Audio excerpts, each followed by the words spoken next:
Président, chers collègues, donc, lors de l'examen des derniers documents budgétaires que vous avez présentés à notre Assemblée, vous avez demandé à notre groupe de faire des propositions afin d'amender les budgets primitifs et supplémentaires. En tant qu'unique opposition et seule alternative crédible, le Rassemblement national a donc rédigé 2 amendements qui ont été soumis à la Commission des finances. D'ailleurs, un amendement a été envoyé à l'ensemble des élus régionaux, puisque le premier amendement a effectivement été refusé pour des raisons de procédure, parce qu'il proposait une baisse des certificats d'immatriculation.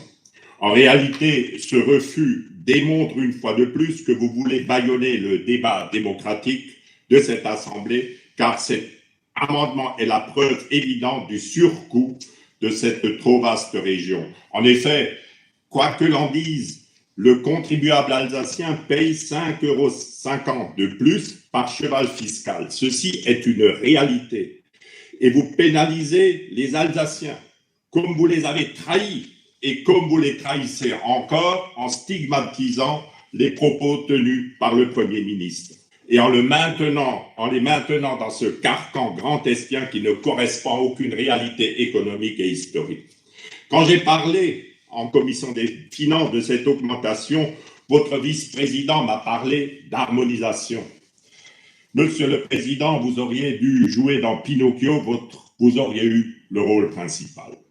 Le second amendement qui fera l'objet des débats pour cette séance plénière a pour objectif, et qui a été envoyé donc à l'ensemble des élus régionaux, a pour objectif de réduire les dépenses dans les domaines non essentiels pour la région Grand Est, pour être affectés justement, on en a parlé tout à l'heure, aux restaurateurs, aux stations de ski, à tous ceux, aux salles de sport, à tous ceux qui souffrent avec cette crise du Covid.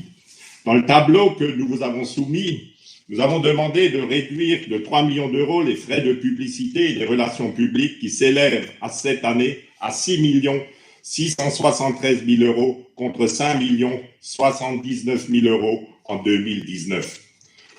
Au compte 625 déplacements, vous proposez 778 000 € alors que nous avions dépensé dans le compte administratif de 2019 915 000 €. Nous proposons de réduire cette somme de 550 000 €. Vous proposez un budget vert, alors autant réduire notre empreinte carbone qui est liée à ces déplacements. Les indemnités du Césaire augmentent également puisqu'elles passent de 3 129 000 à 3 278 000 et nous proposons là carrément de réduire cette somme de moitié parce que quand je vois l'utilité des travaux du Césaire, je me pose des questions. Quant aux frais et indemnités des conseillers régionaux, ils sont également en augmentation puisqu'ils passent de 7 154 000 à 7 225 000 €. À titre d'exemplarité, nous pourrions d'ailleurs abaisser ces indemnités des élus régionaux pour faire face à la crise de 10%. Les subventions pour les actions internationales passent de 3 318 000 € à 4 230 000 €. Nous proposons de les baisser de 1 150 000 €. Cette proposition, la proposition de la majorité régionale sur ce chapitre est d'autant plus inacceptable qu'une partie des compétences concernant les actions européennes appartiennent dorénavant à la nouvelle collectivité européenne d'Alsace. Il est vrai qu'en ce qui concerne les relations internationales, un certain nombre d'élus de votre majorité doivent être dans les starting blocks après une année de couvre-feu et de confinement pour reprendre les voyages d'études au Maroc et à Las Vegas. J'ai remarqué également dans votre budget de nouvelles destinations pourraient être au programme: le Bénin, le Togo, le Sénégal, une certitude, un voyage d'études au Québec. Concernant le chapitre 930, compte subvention, nous demandons une réduction de 5 millions d'euros. Je ne l'ai pas additionné sur la somme finale de mon amendement parce que je n'ai pas eu les documents qu'il fallait, que j'avais demandé en commission des finances. Par contre, cette réduction est parfaitement justifiée sur ce compte budgétaire où sont dépensés 47 millions d'euros et pour lesquels, comme je l'ai dit, j'avais demandé les détails en commission des finances que je n'ai toujours pas reçu, comme c'est toujours le cas. Quelle crédibilité accorder à ce document budgétaire aussi opaque? Parce que le jour où nous serons en responsabilité, nous associerons l'opposition à l'élaboration du budget, nous les étudierons chapitre par chapitre, article par article, facture par facture, organisme par organisme, et nous en ferons un outil de travail pour faire des économies et non un instrument de saupoudrage électoral. Une fois en responsabilité, nous pourrons ainsi proposer un budget exemplaire et vertueux, comme c'est le cas dans les villes administrées par le Rassemblement national. Après s'être lancé dans une frénésie d'achat immobilier, d'ailleurs hors périmètre régional, je veux citer l'appartement parisien ou les locaux à Bruxelles, voici que la région se met en vente ces locaux situés à Metz et à Strasbourg, avenue de la Paix.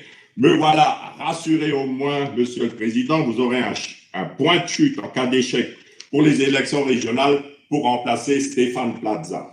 Pour terminer, je dirais que vous instrumentalisez ce budget pour en faire une opération électorale. Ce n'est pas un document budgétaire que vous présentez, mais plutôt un catalogue où chacun y trouve son compte, avec une originalité tout de même dans votre catalogue. Il n'y a plus de mois du blanc, il y a le mois du vert. Il est vrai qu'avec toutes les affaires qui ont terni la mandature, le blanc n'est plus une vertu cardinale dans la gestion du Grand Est. Par contre, le vert peut apporter quelques suffrages dans la perspective électorale du mois de juin prochain. Si dans votre propagande électorale, le soleil se lève à l'est, vous savez très bien que votre Grand Est est au crépuscule de son existence et les propos du Premier ministre samedi à Colmar en sont l'illustration. Ce budget est devenu un mammouth que plus personne ne contrôle. 2 chiffres, budget primitif 2016, 2 milliards 500 000 euros, budget primitif 2021, 3 milliards 400 000 euros, soit une augmentation de 25%. Voilà pourquoi il est urgent de démembrer ce Grand Est pour redonner du pouvoir d'achat à ses habitants et que l'Alsace, la Lorraine et la Champagne-Ardenne retrouvent à nouveau leurs identités. Merci de m'avoir écouté.